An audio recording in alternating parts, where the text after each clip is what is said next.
Hello everyone.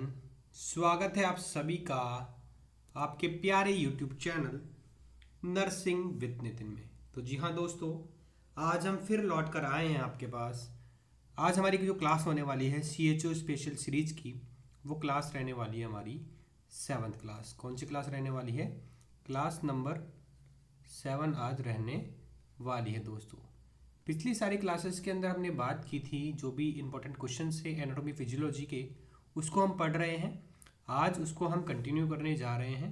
तो सभी लोग जो भी नर्सिंग ऑफिसर की तैयारी कर रहे हैं, मान लीजिए CHO की तैयारी कर रहे हैं, चाहे वो राजस्थान CHO हो चाहे वो UP CHO हो और चाहे वो बिहार CHO और अन्य दर CHO जो भी वैकेंसीज निकली हैं उनकी तैयारी कर रहे हैं, तो ये रामबाण क्लासेस आपके लिए साबित होने वाली है। आज जो क्लास 7th होने वाली है, वीडियो को लाइक जरूर कर दीजिएगा, चैनल को सब्सक्राइब जरूर कर दीजिएगा और टेलीग्राम चैनल का लिंक डिस्क्रिप्शन में, वहाँ पर जाकर आप फॉलो भी कर सकते हैं। तो दोस्तों, आज का पहला प्रश्न जो होने वाला है वो होने वाला है आपका, which condition is responsible for inspiration. दोस्तों, इंस्पिरेशन मतलब होता है सांस लेना। क्या होता है? सांस लेना को क्या कहते हैं? आप इंस्पिरेशन कहते हैं। इनहेलेशन, इंस्पिरेशन, ये सब अलग अलग फॉर्म होती है। इंस्पिरेशन के अंदर कौन सी चीज़ देखने को मिलती है? तो देखिए, आप सभी को पता होना चाहिए, जब भी आपके जो चेस्ट की इंटरकोस्टल मसल्स होती है, इसके अंदर कॉन्ट्रैक्शन अगर देखने को मिलेगा, तो उसकी वजह से क्या होता है दोस्तों, आप सांस लेते हैं, यानी कि इंस्पिरेशन होता है। और साथ में बात की जाए, इसके साथ साथ क्या होता है, आपका कॉन्ट्रैक्शन ऑफ डायफ्राम। इसके साथ में आपका डायफ्राम जो होता है, इस ये भी कॉन्ट्रैक्ट देखने को मिलता है। फिर बात की जाए डायलेशन ऑफ इंटरकोस्टल मसल्स, इसके अंदर जो इंटरकोस्टल मसल्स है उसके अंदर डायलेशन देखने को मिलता है। यानी कि ये तीनों ही कंडीशन जो होती है, ये तब देखने को मिलती है जब व्यक्ति क्या करता है, सांस को लेता है। फिर बात की जाए, वो इंटरकोस्टल मसल के अंदर कॉन्ट्रैक्शन हो, कॉन्ट्रैक्शन ऑफ डायफ्राम हो और डायलेशन ऑफ इंटरकोस्टल मसल्स हो। जब ये तीनों फॉर्म होगा तभी व्यक्ति क्या करेगा, सांस ले पाएगा। तो सही उत्तर क्या हो जाता है इसका? Both A and B is the right answer. Both A and B is the right answer दोस्तों। चलिए, अब नेक्स्ट बात करते हैं। आपके सामने दूसरा प्रश्न ये रहा। The amount of air passing into and out the lungs during each cycle of respiration is known as. दोस्तों, आपसे बात की जा रही है कि the amount of air passing into the lungs into and out the lungs during each cycle of respiration is known as. दोस्तों, तो क्वेश्चन कह रहा है कि जब एक व्यक्ति सांस को लेता है ना, और सांस को छोड़ता है एक साइकिल के अंदर, यानी कि एक बार सांस लेता है और एक बार सांस छोड़ता है, तो ऐसे एक साइकिल होती है इसमें। इसको एक साइकिल कहा जाता है जिसमें इंसान इंस्पिरेशन मतलब कि सांस को अंदर लेता है और बाहर छोड़ता है। तो ईच साइकिल के अंदर जो एयर पास होती है, ठीक है, उसको क्या कहा जाता है? तो उसको दोस्तों कहा जाएगा टाइडल वॉल्यूम। क्या कहा जाएगा?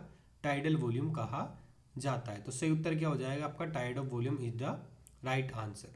बात की जाए टाइडल वॉल्यूम की, तो 500 ml हवा आपकी जो होती है ना, ये होती है आपकी टाइडल वॉल्यूम कहलाती है। ठीक है, चलिए अब बात करते हैं नेक्स्ट।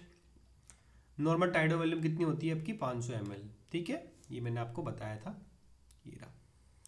अब बात करते हैं नेक्स्ट प्रश्न की। आप स्क्रीन पर ये रहा। दोस्तों, क्वेश्चन आपसे कह रहा है, the extra volume of air that can be inspired during maximal inspiration is known as. आप जब भी कोई व्यक्ति सांस लेता है, ठीक है, तो नॉर्मल हवा जो है, ऑक्सीजन जो है, उसके अंदर बॉडी के जाती है। लेकिन एक्स्ट्रा वॉल्यूम, अगर उसके अलावा कोई एक्स्ट्रा इंस्पिरेशन, एक्स्ट्रा और सांस वो लेता है बॉडी के अंदर, उसको क्या कहा जाएगा? देखिए, एक व्यक्ति जो होता है नॉर्मल एक हवा सांस को लेता है और सांस को छोड़ता है। तो बात की जा रही है कि व्यक्ति एक बार में 500 ml हवा को ले रहा है, मान लो। तो ये तो नॉर्मल हवा है, जो ऑक्सीजन है, जो संचालन इंस्पिरेशन कर रहा है। इसके साथ में अगर वो और हवा अपने लंग्स के अंदर भरता है, मान लो 100 ml और भरता है, तो कितनी हो जाएगी दोस्तों? ये 600 ml हो जाएगी, जो उसने व्यक्ति ने अपनी सांस को लिया है, ठीक है, एयर को लिया है बॉडी में। उसको क्या कहा जाएगा, वो पूछा जा रहा है। तो दोस्तों उसको कहा जाता है इंस्पिरेटरी रिजर्व वॉल्यूम। क्या आता है? एक इंस्पायरेटरी रिजर्व वॉल्यूम, यानी कि एक ऐसी अवस्था जिसके अंदर व्यक्ति जो है नॉर्मल सांस लेने के अलावा और एक्स्ट्रा जो ऑक्सीजन है, हवा है, वो अपने लंग्स के अंदर रिजर्व करता है, सांस को लेता है, उसको कहा जाता है इंस्पिरेटरी रिजर्व वॉल्यूम। समझ में आया? चलिए बात करते हैं नेक्स्ट क्वेश्चन की। The amount of air remaining in the air passes and alveoli at the end of quite expiration. Question आपसे पूछा जा रहा है कि ये बताइए कि कोई व्यक्ति है, वो क्या कर रहा है, the amount of air remaining in the air passages, मतलब कि लंग्स के अंदर कितनी अमाउंट में जो हवा है जो आपके लंग्स के अंदर और एल्वोलाई के अंदर बच गई है, मैक्सिमम एक्सपायरेशन। तो क्वेश्चन पूछ रहा है, एक व्यक्ति है, उसने सांस को छोड़ दिया है, उसने जो जितनी भी सांस थी उसकी को छोड़ दिया है, हवा को बाहर निकाल दिया है अपने लंग्स में से। तो उसके बाद में जो हवा इसके लंग्स में बच गई है, जो कि आपके लंग्स के अंदर मौजूद होती है, नॉर्मली जब आप सांस को छोड़ देते हैं फिर भी कुछ हवा लंग्स के अंदर रहती है, तो ऐसी हवा को क्या कहा जाता है? इस कंडीशन को कहा जाता है फंक्शनल रेसिडुअल कैपेसिटी। मतलब कि ऐसी ऑक्सीजन, ऐसी हवा, ठीक है, ऐसी एयर जो कि लंग्स के अंदर मौजूद रहती है, आप ऑक्सीजन वो कार्बन डाइऑक्साइड छोड़ देते हैं, उसके बाद में भी लंग्स के अंदर कुछ हवा बची हुई रहती है जो लंग्स के एल्वोलाई को कोलैप्स होने से बचाती है। ऐसी कंडीशन को कहा जाता है फंक्शनल रेसिडुअल कैपेसिटी होती है लंग्स की। किसकी? लंग्स की फंक्शनल रेसिडुअल कैपेसिटी होती है दोस्तों। अब बात करते हैं कि नेक्स्ट क्वेश्चन आपसे क्या पूछा जा रहा है, तो सही उत्तर क्या हो जाएगा? बी हो जाएगा। अब बात करते हैं नेक्स्ट क्वेश्चन की। The largest volume of air which can be expired from the lungs during maximal expiration is termed as. वही क्वेश्चन आपसे पूछा गया है कि लार्जेस्ट वॉल्यूम ऑफ एयर, एक ऐसी एयर जो कि आपके लंग्स के अंदर बच जाती है जब आप पूरी हवा को बाहर छोड़ देते हैं अपने लंग्स से, यानी कि आप सांस को जब पूरी तरह से छोड़ देते हैं और कुछ हवा आपके लंग्स के अंदर बच जाती है, उसको क्या कहा जाता है? उसको कहा जाता है फंक्शनल रेसिडुअल कैपेसिटीज। ये कैसी कैपेसिटी होती है? लंग्स की कैपेसिटी मेनली। किसकी कैपेसिटी? लंग्स के अंदर जो हवा बची हुई है उसकी कैपेसिटी कितनी होती है, वो आपको बात करते हैं फंक्शनल रेसिडुअल कैपेसिटी कहलाती है। ठीक है, तो ये आपकी क्लासेस अच्छी चल रही है, कमेंट करके बता दीजिएगा क्लास आपको कैसी लग रही है। अगर अच्छी लग रही है तो कमेंट करके ज़रूर बता सकते हैं दोस्तों। चलिए नेक्स्ट क्वेश्चन की बात करते हैं। नेक्स्ट क्वेश्चन आपके सामने ये रहा दोस्तों। नेक्स्ट क्वेश्चन आपके सामने रहा, the air remaining in the lungs after forceful expiration. ऐसी हवा जो कि आपके लंग्स के अंदर बच जाती है after the air remaining in the lungs in the after forceful expiration is known as. एक ऐसी हवा जो कि लंग्स के अंदर बच जाती है फोर्सफुल एक्सपायरेशन के बाद में। मतलब क्वेश्चन आपसे पूछा गया है कि एक ऐसी हवा जो कि आपके लंग्स के अंदर बच जाती है जब आप फोर्सफुली एक्सपायरेशन करते हैं। आपने क्वेश्चन को देखा नहीं, आपका क्वेश्चन पहला तो ये कह रहा था कि आपने नॉर्मली कोई हवा को बाहर छोड़ दिया है अपनी बॉडी से। अब आपके लंग्स के अंदर जो हवा बची है उसको क्या कहा जाएगा? उसको कहा जाता है expiratory reserve volume.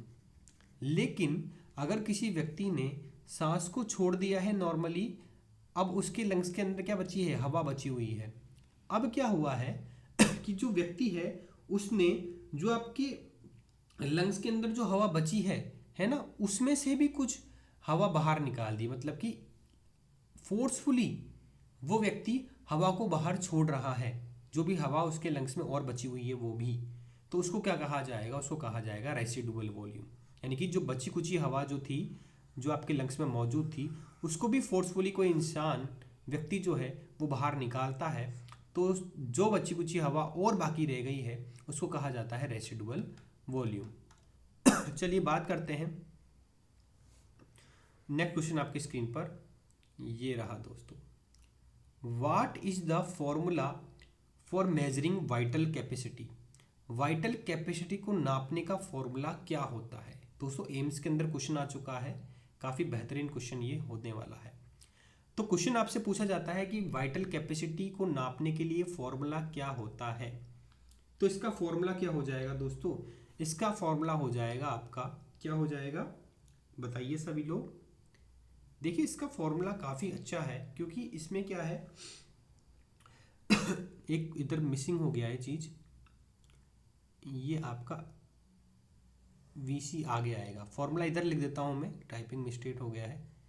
Vital capacity का फॉर्मूला क्या होता है, इसके अंदर क्या होता है टाइडल वॉल्यूम, यानी कि टाइडल वॉल्यूम के साथ में आप प्लस करेंगे इंस्पायरेटरी रिजर्व वॉल्यूम को, साथ में एक्सपायरेटरी रिजर्व वॉल्यूम को, तब जाकर आपका क्या निकलेगा, वाइटल कैपेसिटी निकलेगा। मतलब क्वेश्चन आपसे पूछ रहा है कि वाइटल कैपेसिटी का फॉर्मूला निकालने के लिए आप क्या इस्तेमाल करते हैं, किस चीज़ को प्लस करते हैं।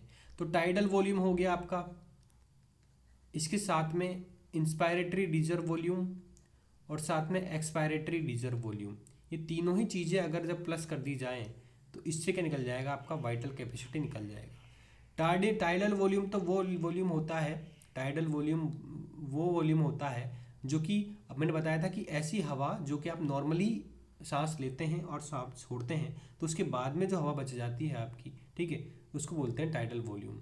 यानी कि 500 ml आप छोड़ रहे हैं, 500 ml आपकी बची हुई है लंग्स के अंदर। एक इंस्पायरेटरी रिजर्व वॉल्यूम है, बहुत ज़्यादा लंबी सांस आपने ले ली और उसके बाद में जो आपने सांस लेने के बाद में एक्स्ट्रा सांस जो ली, उसके साथ में जो ऑक्सीजन आई उसको बोले इंस्पायरेटरी रिजर्व वॉल्यूम। और ज़्यादा सांस छोड़ दिया आपने, उसके बाद में जो बची हुई हवा है आपके लंग्स में, उसको बोलते हैं एक्सपायरेटरी रिजर्व वॉल्यूम। इसको बेहतर तरीके से आगे पढ़ेंगे हम। तो इसका फॉर्मूला तो यही होता है, ठीक है। इसका आंसर क्या हो जाएगा, A is the right answer. चलिए बात करते हैं नेक्स्ट क्वेश्चन की। आपकी स्क्रीन पे ये रहा, amount of oxygen in maximum amount of inspired air. मान लो कोई व्यक्ति है, इसने बाहर से हवा लिया, अपने बॉडी के अंदर बहुत ज़्यादा सांस को लिया, इसमें मैक्सिमम अमाउंट में कितनी ऑक्सीजन एक सांस लेने के दौरान एक व्यक्ति में आ सकती है, ये क्वेश्चन इसमें पूछा गया है।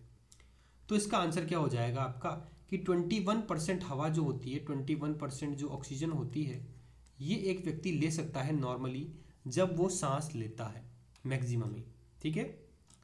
बात करते हैं नेक्स्ट क्वेश्चन की। Amount of nitrogen in inspired air is about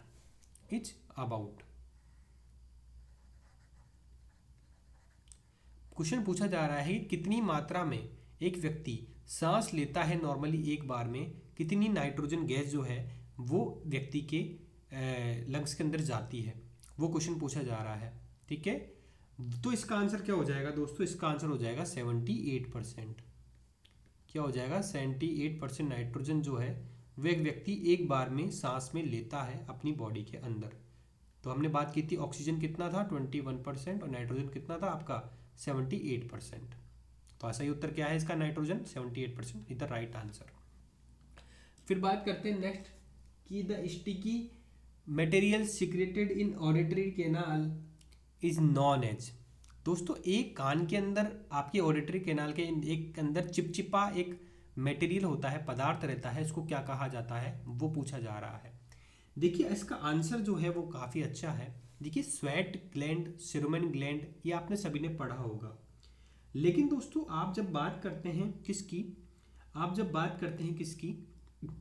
आप बात कर रहे हैं कि स्टिकी मटेरियल की, तो स्टिकी मटेरियल मतलब कि चिपचिपा पदार्थ। अब चिपचिपा पदार्थ होता क्या है, देखिए उसको क्या कहा जाता है दोस्तों, उसको कहा जाएगा आपका सिरुमन। क्या कहा जाएगा, इसको कहा जाएगा सिरुमन। सिरुमन जो होता है बेसिकली ये क्या कहलाता है, सिरुमन ग्लैंड्स पाई जाती है आपकी, ठीक है। ये करती है एक चिपचिपा पदार्थ कान के अंदर छोड़ती है, जिससे कि क्या है बाहर का कोई मटेरियल, अगर आप कोई वेस्ट प्रोडक्ट जो है हवा के जरिए कान में आता है तो वो अंदर इनर ईयर तक ना जाए, वो बाहर तक ही उस मटेरियल के कॉम्बिनेशन में आके, ठीक है, वहाँ पर ही रुक जाए, तो उसको कहा जाता है आपका सिरुमन। और ये लुब्रिकेशन का काम भी करता है बेसिकली आपकी ऑडिटरी कैनाल के अंदर। तो सही उत्तर क्या हो जाएगा, सिरुमन इज द राइट आंसर। फिर बात करते हैं नेक्स्ट क्वेश्चन की। आपकी स्क्रीन पर ये रहा दोस्तों, देखिए नेक्स्ट क्वेश्चन है कि cerumen gland which secrete cerumen in the auditory canal is modification of. दोस्तों सिरुमन ग्लैंड जो है मैंने आपको बताया था, वो सिक्रेट करती है सिरुमन को। किसके अंदर? ऑडिटरी कैनाल के अंदर। किसके अंदर? ऑडिटरी कैनाल के अंदर क्या करती है? सिक्रेट करती है। तो वो किससे बना हुआ होता है? किसके मॉडिफिकेशन से बना हुआ होता है? तो वो मॉडिफिकेशन बना होता है किसके दोस्तों? सही उत्तर बताइए। इसका सही उत्तर हो जाएगा आपका कि स्वेट ग्लैंड। देखिए दोस्तों, जो सिरुमन होता है ये पहले स्वेट ग्लैंड जो होती है उसके बाद में सिरुमन ग्लैंड्स बनती है। मतलब कि सिरुमन ग्लैंड जो होती है वो सिरुमन को क्या करती है? सिक्रेट करती है। वो मॉडिफिकेशन होता है किसका? स्वेट ग्लैंड का ही एक मॉडिफिकेशन होता है जो कि पाया जाता है कान के अंदर, जिसको कहा जाता है आपका सिरुमन ग्लैंड। तो सही उत्तर क्या हो जाएगा आपका? D is the right answer. चलिए और देख लेते हैं इसके बारे में। सिरुमन ग्लैंड एक प्रकार की ऐसी स्पेशलाइज सिरुमन ग्लैंड होती है, ये स्टेरिमिस्टिंग है, स्वेट ग्लैंड्स होती है जो कि लोकेटेड होती है सब subcutaneously in the extended auditory canal के अंदर, है ना। आउटर 1/3 पार्ट जो आउटर पार्ट है उसके अंदर मौजूद रहती है। ये एपोक्राइन ग्लैंड होती है जो कि सिक्रेशन करती है किसका? सिरुमन का कान के अंदर। ठीक है। एपोक्राइन ग्लैंड ऐसी ग्लैंड होती है, ऐसी ग्लैंड जो कि अपर पार्ट में, ऊपरी पार्ट से अपना सिक्रेशन डाले बॉडी में, उसको कहते हैं एपोक्राइन ग्लैंड। चलिए बात करते हैं नेक्स्ट क्वेश्चन की। Which auditory ossicle is connected to oval window? Ossicle मतलब होता है बोन। ऐसी कौन सी बोन होती है जो कि ओवल विंडो को कनेक्ट करती है? ठीक है। तो ओवल विंडो क्या होती है? एक संरचना होती है जो कि कान के अंदर पाई जाती है। तो कौन सी एक ऐसी बोन होती है जो ओवल विंडो को कनेक्ट करती है आपके उससे? ठीक है।